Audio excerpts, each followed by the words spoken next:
మాట్లాడడం జరిగింది.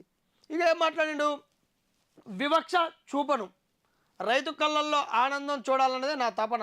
అందుకే కాంగ్రెస్ ప్రభుత్వం ఏర్పాటైన 28 నెలల్లోనే 1,40,00,00,000 నిధులను రైతుల ఖర్చు కోసం ఖర్చు చేశాం. 10 ఏళ్లలో కేసీఆర్ ప్రభుత్వం రైతుల కోసం ప్రతి నెల 2,533 కోట్లు మాత్రమే ఖర్చు చేస్తే, మేము ప్రతి నెల రైతుల కోసం 5,500 కోట్ల చొప్పున వెచ్చించాం.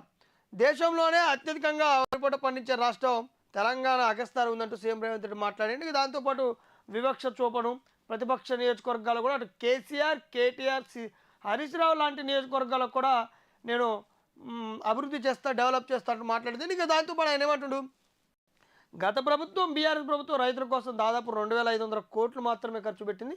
మేము 5,500 కోట్లు ఖర్చు పెడుతున్నాం, అంటే రెట్టింపు ఖర్చు చేస్తున్నాం రైతుల కోసం. ఇది రైతుల ప్రభుత్వం అంటూ కూడా ఆయన మాట్లాడడం జరిగింది. ఇక ప్రతిపక్ష ఎమ్మెల్యే నియోజకవర్గాలను అభివృద్ధి చేస్తాం, గజ్వేల్, సిద్దిపేట, సిరిసిల్లకు సమానంగా నిధులు ఇచ్చాం.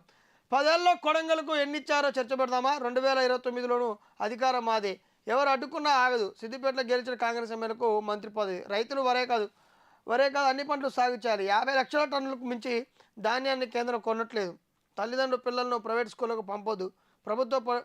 ప్రభుత్వ పాఠశాలలోనే నిష్ణాతులైన టీచర్లు ఉన్నారు. రామగుండం ఎరువులు పూర్తిగా తెలంగాణ రైతులకే వినియోగించుకుందుకు అవకాశం ఇవ్వాలి. నారమెట్ట పామాయిల్ ఫ్యాక్టరీ ప్రారంభంలో సీఎం రేవంత్ రెడ్డి ఒక టాపిక్ కాకుండా అక్కడ రకరకాల టాపిక్లు మాట్లాడుతూ కూడా చెప్పడం జరిగింది. ఆయన ఏం జరిగిందంటే, కొడంగల్లో గత 10 ఏళ్లలో నిధులు ఇవ్వలేదు, కానీ నేను సిద్దిపేటకు, సిరిసిల్లకు, గజ్వేలకు, అటు కేసీఆర్, హరీష్ రావు, కేటీఆర్ నియోజకవర్గాలు కూడా సమానంగా నిధులు ఇస్తున్నా వివక్ష చూపట్లేదు. దాంతోపాటు సిద్దిపేట గెలిచిన ఎమ్మెల్యేకి నేను మంత్రి పదవి ఇస్తా, 2029లో కాంగ్రెస్ ప్రభుత్వం మళ్ళీ అధికారం చేపడుతుందని కూడా మాట్లాడింది. జరిగే పని ఇది కాదన్నది. సిద్దిపేటలో హరీష్ రావును ఓడించడం సాధ్యమేనా అన్న నేపథ్యంలో అక్కడ క్రిటికల్ పొజిషన్ ఉంటుంది. సిద్దిపేట అంటే హరీష్ రావు ఒక టాక్ కూడా ఉంటుంది.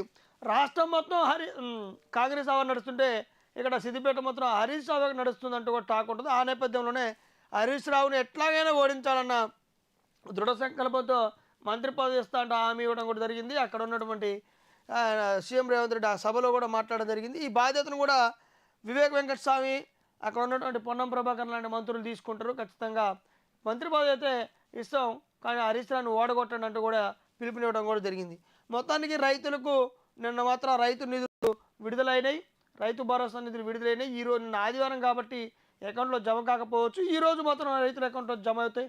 రైతులు మాత్రం కళ్ళల్లో చివరికి కాంగ్రెస్ ప్రభుత్వం ఆనందం చూసే మార్గాన్ని మాత్రం ఎంచుకున్నట్టు తెలుస్తుంది. ఇక ఇక్కడ